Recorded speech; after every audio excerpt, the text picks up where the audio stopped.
各位线上的同修，大家晚安，大家好，欢迎大家来参加线上的读书会。前几集我们在先进后施在语的这个主题的单元里呢，我们有探讨过说话的技巧跟智慧今天晚上呢，我们读书会的主题呢是水深不语，人稳不言这是要来探讨呢如何不说话。说话是一门大学问，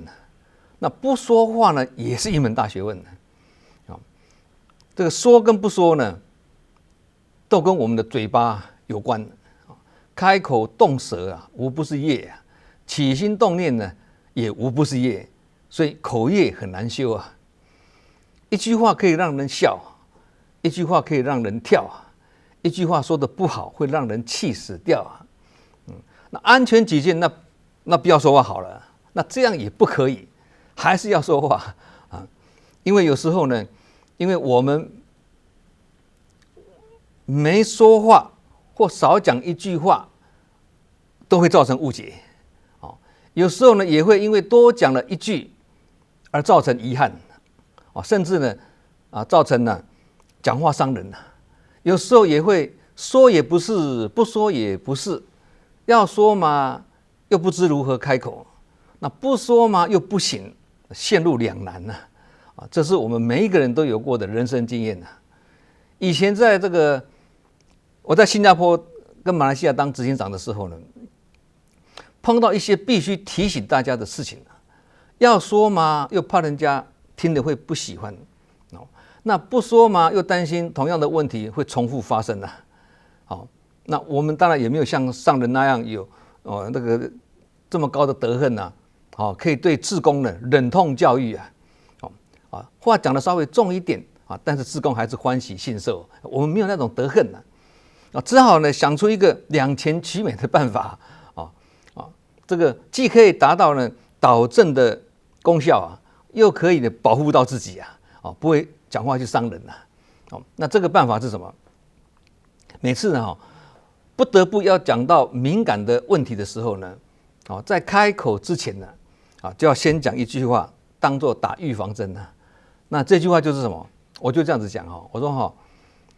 讲出来是我的责任跟义务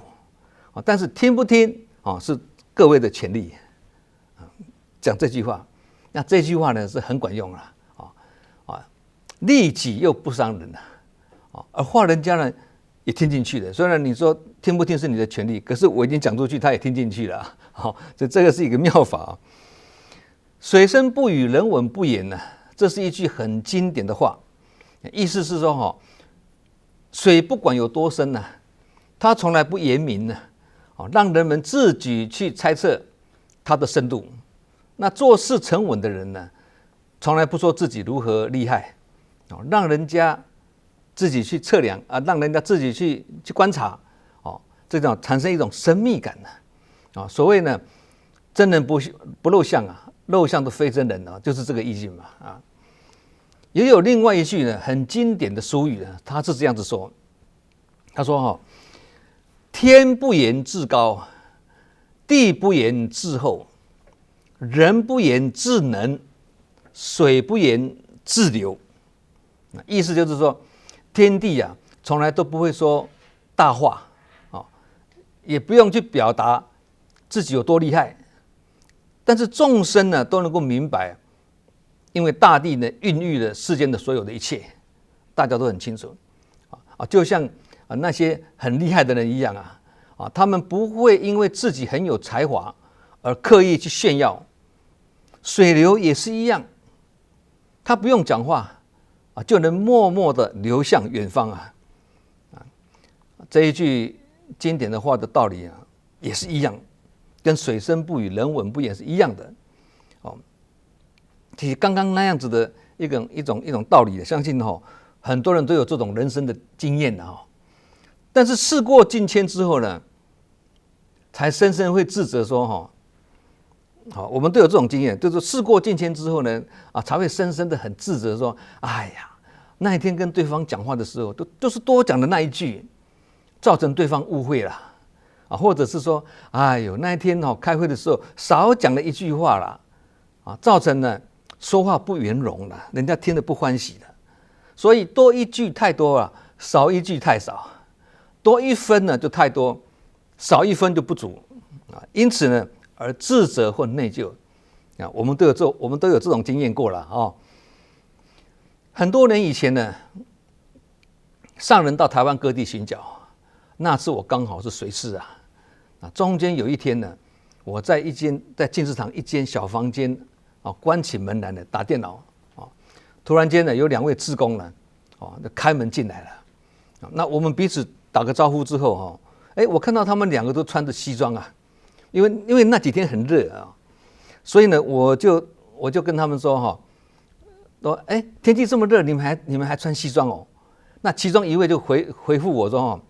已经换季了我才想到说已经换季，换成冬天的制服了。我们彼此的对话如果到这样子的话，就是还是算正常哪里知道说其中有一位志工突然间说了一句他说我们都很乖，讲这句话，我一阵错愕，无言以对他怎么讲这句话？说我们都很乖。可是等他们离开之后，我心里想，哎呀，多这句话真的是多很多这句话是很有对照性的。你说你很乖，那对照起来就是别人很不乖，是吗？不过我还是善解了善解不是每个人都有能力呢说雅言正语的甚至一不小心呢就会把一句好话呢说坏掉这件事情呢也深深的让我呢借境修心要借别人的境界修自己的心提醒自己呢说话真的是要多用心其实在凡夫的人群中哪个人前不说人哪个背后没人说了越是出色的人呢越会被人家说嘴长满果实的树才有人会对那个果实丢石头了这棵树如果没有长果实的话，谁会丢石头意思一样了世间哪有不被评论的事呢？哪有不被人评论的人呢？尤其是公众人物更会被高道德标准的放大检视你看我们看那个选举的时候，那更明显嘛每一位候选人都被对手呢或媒体呢这个严格的检视有时候真的是千夫手指无病都会死家族的历史都被翻出来评论跟检视这个是避免不了的但是呢千万不要因为自己一句不经意的话而被人家见缝插针的拿来大做文章而被数落的体无完肤其实这个也怪不了别人，是你自己做球给别人杀球是自己失言在先嘛，是自己造成的。所以有一句近思语很值得我们去学习并且我们要把它记起来落实在生活中。这句话叫做大家都朗朗上口了，话多不如话少，话少不如话好。这一句可是后面还可以再加强力道，再加一句话好不如话巧最后这个话巧不单单是指说话很善巧很巧妙，可以把它广义解释成什么？不说话无声胜有声不要说话无声胜有声这种沉默是金呢也是一种话巧。我们刚刚讲话巧都不说话了还有什么话巧有人会质疑嘛，对都不说话了怎么还有什么话巧不巧的问题呢这是最高境界的说而不说啦，也就是不言之教叫做什么无声说法。手语上台表演手语就是无声说法嘛，他没有讲话，可是他是在说法，说有这个说法用手语来解释大家都很清楚了嘛不说话人家也听得懂因为他是无声说法。大哲学家呢苏格拉底要开班授课要教授大家呢演讲的方法跟技巧那每个人要缴学费，每斤10块钱那有一天呢一个年轻人来报名了，缴了学费之后呢，他就向苏格拉底说了他讲了很多，他为什么要来学演讲，以及学演讲有什么好处等等，讲了一大堆。等这位年轻人讲完之后呢，苏格拉底就向这位年轻人说：“来，你要多缴10块钱给我。”这位年轻人呢很不高兴，说：“别人来学都缴10块钱的学费，那你都收10块钱，为什么你要向我多收10块钱呢？”苏格拉底就跟他说别人缴10块学费呢，是因为我只教他们如何讲话。现在我要向你多收10块钱学费呢，是我不但要教你如何讲话，而且要先教你如何不说话。这句话，这个寓言故事也是很有意思所以如何不讲话也是一堂课。这堂课就是教你如何不说话，不要开口其实不要开口，而开口造成很多问题。以前我们读书会好像也讲了好几个例子有一句话说得很好微笑可以解决很多问题伸手不打笑脸人，不是吗？对微笑可以解决许多问题，沉默可以避免很多问题。刚刚那位年轻人如果懂得沉默的话，就可以避免多缴那10块钱的问题了。尤其在面对批评的时候有修养的人通常都能够沉得住气，他不会马上闻声起舞他会保持沉默，这样好像是跳舞要舞伴一样嘛。如果你选择不随之起舞的话，那游戏就是自然终止嘛。在适当的时候保持沉默不说话，这是一种难得的宝贵，也不简单的，所以很宝贵沉默本来就是一个人内心的臣服，我自己的内心世界运用得好，就像金子一样的宝贵所以才说一句话嘛，沉默是金嘛。古代汉朝的光武帝叫做刘秀呢，有一次呢，他吃了败仗晚上呢，他去那个军营的那个营房去巡视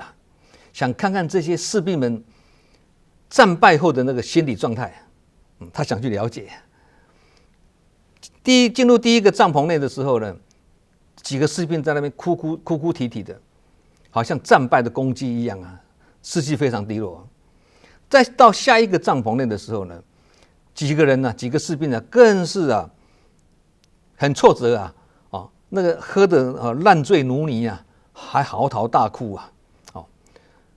这一路呢，他一路这样走过来，看到都是愁云惨雾这个刘秀呢，他就看在眼底急在心里最后他走到一个营房前面呢，定神一看，里面坐着一个年轻的将军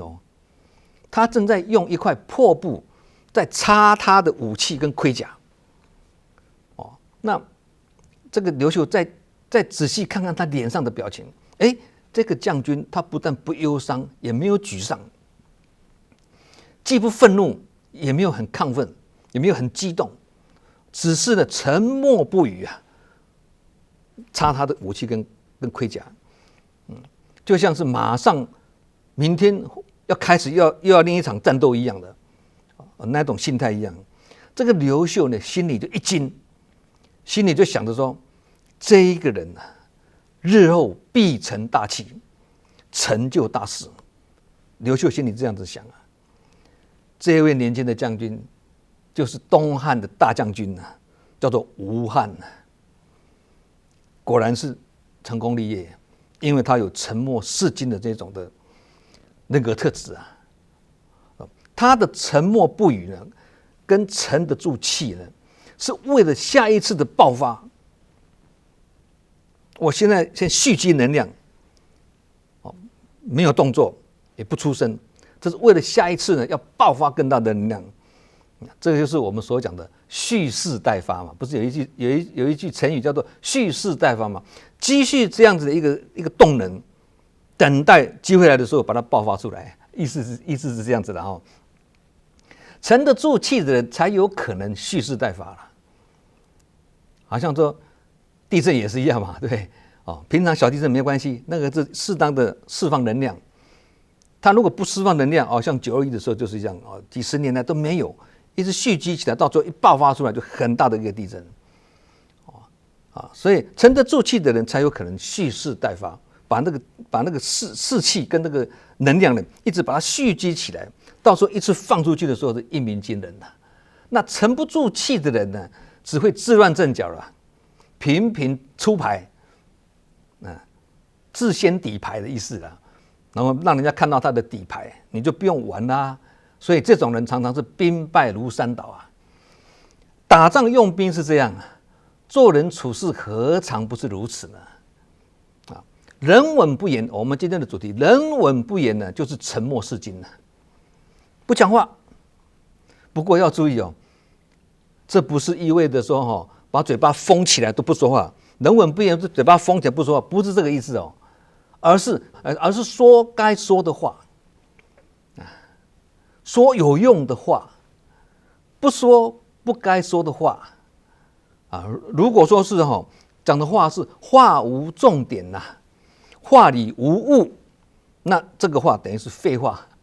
所以才说善心杂话也是一种口业了，讲那些543的没有用的东西，没有营养的东西的所以闲聊也只是一种娱乐而已没事打电话闲聊，喝咖啡谈是非，那个就是闲聊，那个是一种娱乐而已啦不是说不好啦，但是能免则免多聊无益啦少聊为妙啦这才是真正的人稳不言跟沉默是金这是把它广义的解释其实这个跟如如不动的道理也是一样以前我们有解释过嘛，如如不动不是像一个大石头在那边没有感觉没有反应，不是的，而是该动不静，该静不动这才是真正的如如不动这个以前我们好像有讲过所以如如不动跟麻木不仁呢，也是一线之隔而已如如不动都不动，但麻木不仁也都不动，两个都不动，但是两个意境完全不一样天差地同理呢，广结善缘也是很好嘛我们学佛就是要广结善缘嘛，对但是如果掌控不好，不是你该接待的人你去接待，不是你该做的事情你去做了那这种掌控不好的时候会变成到处攀援，这个就麻烦了所以广结善缘跟到处攀援这两个也是一线之隔两个差很多沉默也是一样沉默不是没有声音沉默的声音并非人人都听得到，只有境界相同频率和声波也都很相同的人，彼此之间才听得到就好像什么正言上人有时候他都不说话旁边的常住师父就知道上人想要做什么，非常的细腻，旁人看不出来，但是我们旁边跟久的人，我们知道上人跟常住师父之间心有灵犀一点通，一点点的小动作都不用讲话，常住师父知道说上人现在想要做什么，这就是知心相契了。知心人不是如此吗？你心知我心不用讲话彼此就已经知心相契了这个世界上呢，沉默者呢是绝对多数，大多数的人喜欢沉默当他们沉默时并非真正没有声音他有他的想法，只是他不讲出来而已沉默爆发出来的时候，就像火山烹涌一样气势惊人所以才说沉默有时候是无声胜有声嘛，我们常常这样子讲嘛就这意思嘛。在这个新冠疫情之前我经常出国去一些海外的分会或者据点去关怀会务有时候呢，在这个会议中或感恩会中都会听到当地的主要的干部啦，或者是负责人会特别呢感恩这次在这个大活动过后呢，一些发心投入的都会感恩感恩这个大活动过后呢，发心投入的志工一两位或者某些志工会特别去感恩少数一两个人我都会替他捏一把冷汗心里会想大家都同样在付出，努力付出，你只感恩或赞叹少数几位，这样会不会让其他大多数一样在发心投入的志工吃味呢？感觉你有分别心呢？那你说他们这几位确实是我看到是我要赞叹的，也可以，不是不可以。但是如果能够补上一句啦，所有的志工都很辛苦的投入这次活动，所有志工都很辛苦投入。好，在这个地方，我们都要深深的感恩他们。这样就圆满了。少这句话就少很多了，多这句话就很圆满了。有时候呢，沉默不语也是一种礼节了，不说话也是一种礼节啊。例如《论语》里面呢，孔子有说一句话：“食不言，寝不语啊。”这古人的《论语》跟《近世语》都一样，都很多做人处事的道理。食不言，寝不语，这不只是礼节哦，还是养生之道而已哦。不该说话你不要说，这不只是礼节，而且是养生之道，跟养生有关的。先讲食不言。一边大快朵颐一边的高谈阔论可能会让你无意识的吞下很多的气体我们吃饭的时候讲话就吞进气体了，引发胃部的胀气这个对身体不好，这个是跟健康有关的所以吃饭之后不要说话嘛，在这里。不过呢，也有一些教授提出过边吃边谈有益健康，这观点不一样他认为边吃边谈对身体对健康更好他认为什么？因为这样可以减缓，因为你讲话就不能吃东西的嘛，对不对？所以你边吃边谈的时候，可以减缓吃饭的速度，还能跟一起吃饭的人的彼此交流，一边吃饭一边讲话嘛，对，这个使胃肠呢正常的消化。还可以解除烦恼，讲话发泄对，还可以增进消化嘛，这样吃饭的时候心情是处在一个很愉悦的状态，不仅可以增加食欲呢，而且还可以让中枢神经兴奋，促进消化器官的分泌大量的消化液，使胃肠处于消化食物的最好的状态。这样子论调听起来好像也有一定的道理啊。不过呢，在佛寺的斋堂用斋这是食不言很多佛教佛寺里面都是这样的规矩嘛，道规嘛。尤其现在疫情期间呢，宣导的力道是更强了。你口罩拔下来要讲话，吃饭就已经有风险了。你又讲话下去，吃东西你只是把它吃下去，讲话是把里面的话讲出去。对，现在新冠疫情的时候，这个是更严格了嘛。所以在餐桌上里面拿下口罩吃东西也是一个破口，但是在佛寺里面呢，我们用餐的桌上都写上一个牌子全程禁语。这个吃饭的过程中，整个过程都不能够讲话，所以道场是吃饭时不能说话，这样才会有道气的。这不是一般的宴客对不对？乱哄哄一团，不是。这个道场几百个人同时在用餐，但是你以为是没有人，大家都静悄悄的这个是一种道气，它可以摄受人心但是如果是私人聚餐或三五好友聚餐这个时候如果每一个人都用餐不说话，那会是很奇怪的事情对，所以还是要看情形才是合乎中道看情形你三五好友吃饭的时候，你吃你的，我吃我的都不说话，那很奇怪的事情那你回去吃，我回去吃就好了，干嘛聚在一起吃饭呢？就是要聚餐，要谈事情，讲话嘛所以这个也是叫中道了那寝不语呢？寝就是睡觉的意思嘛就睡眠前呢，尽量不要说太多的话排除头脑中的一切杂念打手机也好啦，打电玩也好啦，当这个精神处在一个集中、很用神的情况之下呢，这样子或者讲很多话，你马上要睡就很难睡了，不容易安稳入睡了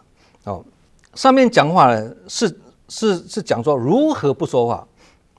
跟如何说该说的话接下来我们要分享的是，当别人在说话时，我们如何做一个好的倾听者。拥有好人缘的人呢，大多是善于倾听。沟通大师卡内基他就曾说过，他说专注倾听是我们对讲者的最大尊重跟恭维对这个说话的人是一种尊重跟恭维不但会在别人说话时不但在别人说话时的恭敬专心的聆听呢，更懂得用心去理解这个说话者他讲这些话他想表达什么，他会这样子去分析正言上人就是这样子的身教。不管哪一位志工在分享的如何，上人都是静静的专注的听。有时候我们觉得这位志工分享的好像也没什么东西但是上人也是很用心的听，非常尊重对每一个人的所以上人可以结这么好的众生缘嘛，这个就值得我们学习我们听到重听的就会仔细听听到那个觉得好像没什么就会放松或真的不想听但是上人不会，我们觉得他讲的东西没什么，可是等一下上人又针对他讲话的部分呢提出开示我们觉得没什么，他上人觉得有什么，上人都很专注很尊重，这个我们要学习，这个很会倾听的人耐心呢是倾听学这堂课里面最重要的课题，也就是听人家说话你要沉得住气，人家说话你也一直插嘴，你要懂得倾听。以下呢就是3个倾听的原则，我们大家一起来学习。这3个原则就是在教我们改善嘴巴跑得比耳朵快的坏习惯。嘴巴跑得比耳朵快，这是个坏习惯有3个原则我们要去了解。第一个呢，当对方沉默时，不要抢着搭话。有些人他不是很擅长说话的很木讷的当他发表想法的时候呢会感到不自在。他讲太多话，因为他是木讷的人嘛，对，讲太多话他会觉得不自在那碰到这个情况的时候，如果我们呢急着插嘴补他这个空白或表现出不耐烦的态度，哎呀你怎么讲话慢吞吞，又讲话又没有东西，就开始不耐烦了。如果我们表现出不耐烦的态度的时候，就很容易造成对方开口的压力。我讲话造成你这样的，他会有压力吗？相反的，这个时候如果我们能够耐心等待，他讲话讲到一半打结的在那边，或者表现不出来，他会想嘛。这个时候我们耐心等，或者我们传达出说没关系，你慢慢想，我想听你说，有这种期待，让他了解我对你有这种期待，没关系，你慢慢想，我听你想好再说。这样的时候，你表达出这样的一个心声的时候呢，这你等于是在鼓励对方，没关系，你放松自在的讲。这第一个就是对方沉默时，不要马上抢着我们要去搭话第二个呢，对方在抱怨的时候呢，不要急着指点。对方对很多事情有他的想法，有他的知见，有他的不同意见的时候，他会抱怨，讲话都充满了怨言嘛。这个时候我们不要急着要去指点，表达你自己的想法。有时别人在对我们吐苦水的时候呢，他只是想从我们这里得到情绪上的支持而已，希望你也给我力量，这件事情对我非常不公平，所以我在抱怨你你给我情绪上的一个支持。不是要我们马上给他正确答案，他要的不是我们正确答案，你给我支持一下，你给我当靠山一下但是你不要给我太多你的意思，你的想法，我有我的想法。对，如果这个时候我们没有让对方一吐为快，对方真的一吐为快还批评说对方的想法说你这个想法不对的或自以为是提供建议你这样子抱怨不对的，应该怎么，这个会让对方感觉我们没有跟他站在同一阵线我跟你讲话好像在跟我的对手讲话一样，我跟你讲就是要你陪伴我，你旁边给我力量，站在我这一边同理我这边懂我的心声，是这样子嘛。所以这个第二点也是这个要很注意这个对方抱怨的时候，不要急着去指点别人。第三呢，接受道歉时，对方跟我们道歉啊，接受道歉时呢，不要马上开骂。当别人犯了错向你道歉时，如果你当下得理不饶人而大声骂回去啊，你听见的只是自己的怒气跟情绪而已。不要这样，试着先给对方解释的机会啊，你当初犯错，你跟我道歉啊，那我想了解你当初犯错的这个原因是什么哦，才能够听到发生这个误会跟这个事情的真实的原因。这三个我们要引以为鉴啊。所以一个受人尊敬的好听众，不是因为他只听不说，这个听众他不是我只听我不说了，而是因为他的回应方式能够鼓励对方人想要讲更多，意义在这个地方啊。你讲话，我回应的方式是鼓励你讲更多，是这样子。所以想要成为倾听高手，就不要去讲下面6句话。如果当我们要听别人讲话的时候，我们这个听众不要去讲下面这6句话。这6句话是我们常常在跟人家讲话的时候，听人家讲话的时候呢，不经意就脱口而出。这6句话是不要讲的啊，我们可以互相来警惕啊。第一件呢，怎么讲？反正就是这样啊，反正就是这样啊，好像很无奈的样子。这是代表我们心里已经有成见了，一口认定的，不管对方说什么，我们都无法接纳。反正就是这样子的啊，也不会试着站在对方的角度呢去思考事情。好了，反正就是这样子嘛啊，这句话不要讲，反正就是这样这句话。第二句话呢，这样也是很无奈的。人家解释一番，解释的时候说这样好像也是有点好像不得不的意思，很无奈的意思嘛，对。这是代表我们漠不关心或敷衍的态度，在回应对方的谈话啊，这样就听不见对方的想法了，对方不敢讲了所以这样这个不要讲啊。第三句呢，其实我之前怎么，对不对？有时候不要我们孩子跟我们讲，或者我们很好的朋友跟我们讲话，犯了错干什么？其实我之前如果我们不管聊到什么话题都要扯到自己身上。我之前他在讲话，你说其实我之前对你怎么都要扯到自己身上自以为是根本不想了解对方的想法，这样也当然无法针对谈话内容呢做出适切的反应，因为你已经先入为主了你讲你的，但是我先入为主那完全没有听进去所以其实我之前这句话也不要讲。第四句呢是什么？你错了，这样才对。你错了，这句话常常听得到，我们身边就有这样的人每次我们讲话的时候，他就说错了，或者我们讲到一半，他就说不对，马上给你插进去说不对，错了所以你错了，这样不对这句话也不要讲。什么意思总是把所有的事情呢分为什么正确不正确或者对不对好像你是法官一样，常常在判对不对你这样只会让人家觉得什么？跟我们说话很无趣，很无聊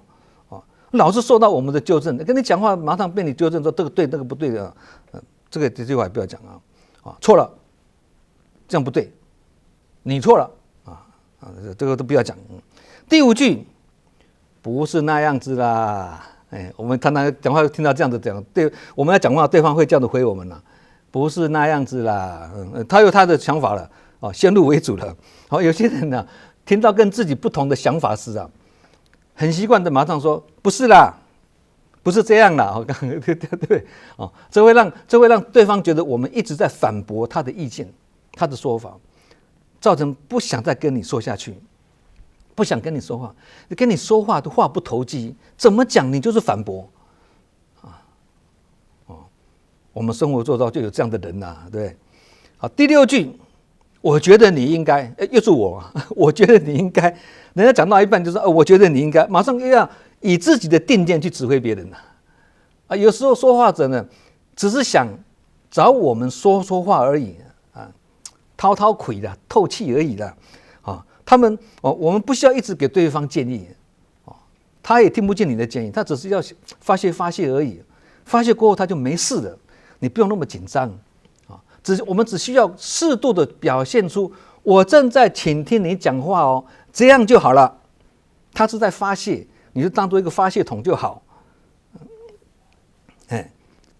以上这6句话呢，不要说在我们不要在我们倾听别人说话的时候呢脱口而出。要记住说话有说话的智慧，听话也有听话的智慧。刚刚上面讲的不说话也有不说话的智慧真是学不完的。不说话有不说话的智慧学不完了其实小人是话杂而虚，君子是话简而实智者是先进后思在语愚者是先言后思，程序不对的，刚好颠倒虽然在生活中我们大家都有那些能言，我们在生活中我们大家都很羡慕那些能言善道或口才很好的滔滔不绝的很会聊天的，我们很羡慕这样的人但是我们华人对于沉默呢，也是有很多呢赞美之词的不是说你口才很好人家很羡慕，这个人不讲话人家也是很多赞美的